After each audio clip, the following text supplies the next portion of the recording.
To help students with the B and D reversal, we point out the difference that the lips are doing.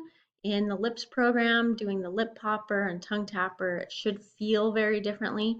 When students are doing handwriting of B and D, they should feel very differently. A D starts like a magic C, whereas a B starts as a dive down letter. They should feel very differently.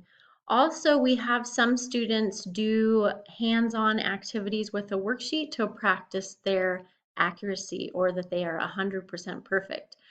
When a student is given a BD worksheet that is from the Readsters program, they first have to master the letters and then they can move on to words. When they're doing letters, there's two steps. They have to master it with the B hand for right-handed students or with the D hand for lefties.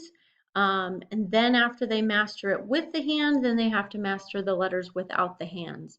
So for example, if I was doing the B page, the BD page, every time a student came across a B or a D, they need to pull out their B hand for right-handed students.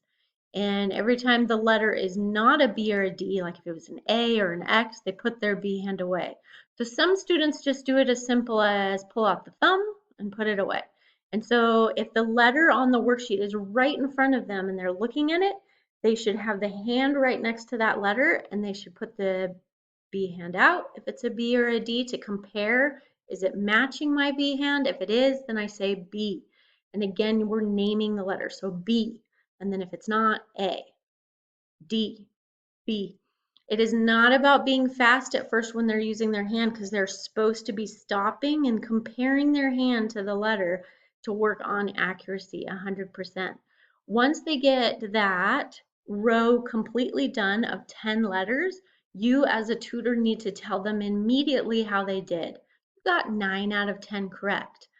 And maybe if you can remember, go back and point to the one that they didn't do correctly and have them look at their B hand again and see if they can fix it this time.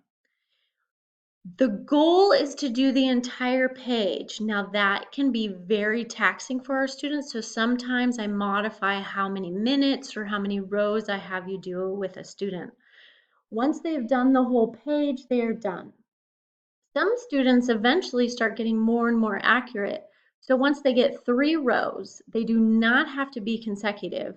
Once they get 3 rows that are 10 out of 10, they are done for the day. So the sooner they get this, the better. Eventually, to be done with the letters, they have to have 3 days of 3 rows, the first 3 rows, 10 out of 10 to be done. If they don't show that kind of mastery of 100%, then they can't move on.